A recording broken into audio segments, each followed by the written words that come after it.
السلام عليكم ورحمة الله وبركاته. عشان مطبخك هو سر جمالك وحلم حياتك اللي بتتخيليه طول عمرك، داخل مؤسسة روميتال الخيال هيكون واقع معانا إن شاء الله. مطبخ من تصميم مؤسسة روميتال، خطوة بخطوة مع العميلة بتاعتنا اللي طلبت مننا تفاصيل في كل اتجاه ان احنا نعمل لها كل اللي مطلوب وزياده.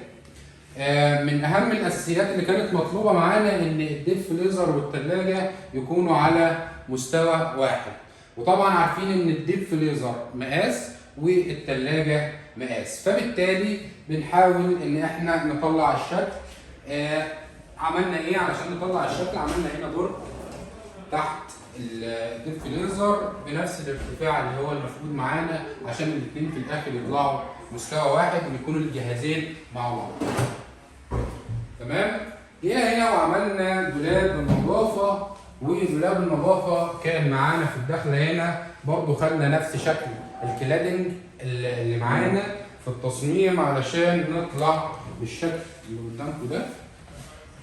تحت يكون معانا الصواني، فوق معانا المقشات.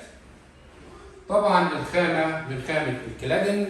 الدواخل بتكون مكسيم الحديث قطاع 18، دواخل الارضيات والسقفيات والجوانب كل الدواخل معانا بتكون من الفوم بورد 4 مللي، خامه محترمه نقدر تعيش معانا العمر كله. هنا المكان بتاع الديب فريزر والثلاجه طبعا مستوى واحد زي ما حضراتكم شايفين في التناسق والترتيب اللي حضراتكم شايفينه.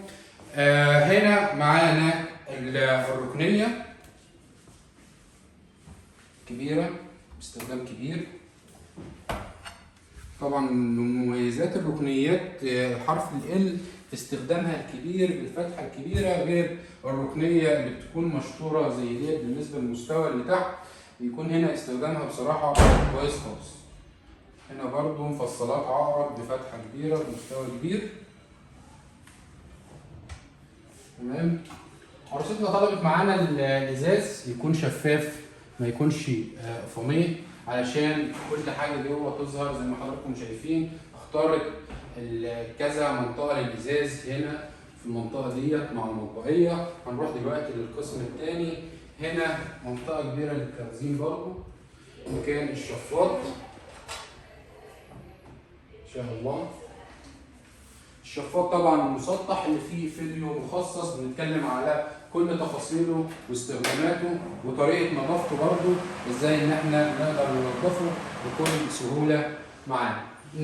النهايات اللي احنا دايما بنتعمد ان المطبخ في الاخر يكون شكل واحد، وهو ده الفينش بتاع مؤسسه روميتال اللي احنا بنتميز بيه مكان الغاز الطبيعي. على الرغم ان هنا مفيش لسه غاز طبيعي، ولكن عاملين حسابنا في المستقبل ان شاء الله يكون في غاز طبيعي نزل، فما يجيش يكسر في المطبخ او يعمل اي ازعاج في المكان. هيلاقي مكان الغاز الطبيعي جاهز ومجهز ليه ان هو يستخدمه على طول.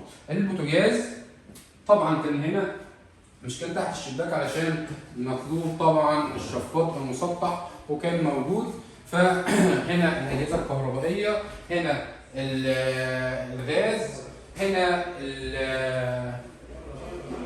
غسيل الحوض معانا، هنا الغساله. اذا حافظنا على مثلث الحركه وغسيل نار، اجهزه كهربائيه ما شاء الله توزيع ممتاز خالص. بالاضافه كمان للترابيزه اللمسه الجميله. باشمهندس حسن طلب مننا الترابيزه الجميله دي، عملناها كامله مكمله، ان كان عمود رخام ان كانت السقفيه كل التفاصيل. طبعا الكراسي دي ان كانوا هيفطروا مع بعض او يتغدوا او كده يبقى هنا في تفاصيل مهمه. ربنا يسعدهم يا رب ويديم عليهم الفرح الدائم باذن الله. الرخام الاسود الجلاكسي الممتاز المتميز معانا. طبعا كل الرخامه دي قطعه واحده من هنا لعند هنا، مجهود جبار. ربنا يبارك فيك يا باشمهندس حسن ويجعله دايما في ميزان حسناتكم ان انتم تحافظوا على الحاجات الجميله دي. ده مش لعندي هنا بس الرخامه كمان واخده معانا المنطقه بتاعت العمود، يعني الرخامه المنطقه دي كامله ما شاء الله. ما بفكرش ان هو يقسم من هنا شويه ومن هنا شويه. كل ديت طبعا تكاليف وخصوصا ان احنا في الدور الرابع، يعني مسافه ومجهود كبير خالص ان هو يشيل طبعا الحاجات ديت اللي هو طالع بره. منطقه الادراج التميز في الادراج طبعا اللي احنا بنتميز بيها طبعا اعماق كبيره مع شفاف عظيمه. هنا منطقه الخوص، ثم البصل، طبعا التهويات ان شاء الله الشكل الجميل. طبعا المجاري طبعا نظام زفت كلوز زي ما شرحنا قبل كده. هنا الركنيه برضو العميقه والكبيره جدا، تمام. هنا العمق الكبير بالنسبه للركنيه، حاجه جميله والله ما شاء الله، فكره ممتازه فكره الحربه. يعني لو ان شاء الله اي حد هينفذ ان شاء الله مطبخ قريب بننصحه بالركنيه ديت ينفذها، سواء عندنا او عند اي حد تاني هينفذها معانا. هنا نقفل كده، الشكل بيبان معانا اوضح على الفكره دي. منطقه الانبوبه طبعا عارفين ان احنا بنحب دايما ان احنا نحط الانبوبه بعيد عن البوتاجاز على قد ما بيكون، وخصوصا ان منطقه الحوض بتكون مفقوده معانا في الاستخدام، فبنستغل تحت الحوض معانا دايما في الانبوبه بتكون على الوضع ده. وده ترولي الانبوبه طبعا اللي بنتحرك بيه، نقدر ناخد الانبوبه اللي عند الشقه بره بدون ما نتعب عروستنا، ويكون الوضع بالنسبه لنا مش مرهق. منطقه اللي تحت الحوض استغلناها هنا في الباسكت. طبعا الباسكت اللي معانا انا مش بحب اثبته في الضلفه، بحب اسيبه حر كده، لان مع الوقت طبعا الضلفه مع الباسكت مع الحاجات اللي بتبقى جواها بيكون في تقل عن الفصالات او كده، فبيحصل مشاكل قدام. احنا نتجنب المشاكل، ده احنا بنطلع الباسكت وبنشيل اللي احنا عايزينه ونطلعه بره بكل سهوله، تمام.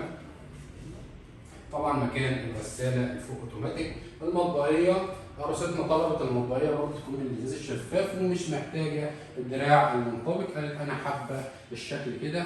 طبعا حاجه جميله وممتازه، لمستها طيبه.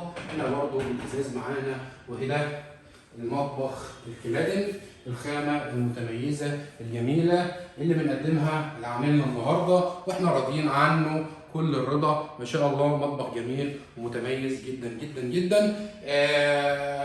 مستني رايكم في الكومنتات لو في اي تفاصيل، لو في اي حاجه، وما تنسوش تعملوا لنا لايك لو المطبخ عجبكم، وما تنسوش تصلوا على النبي.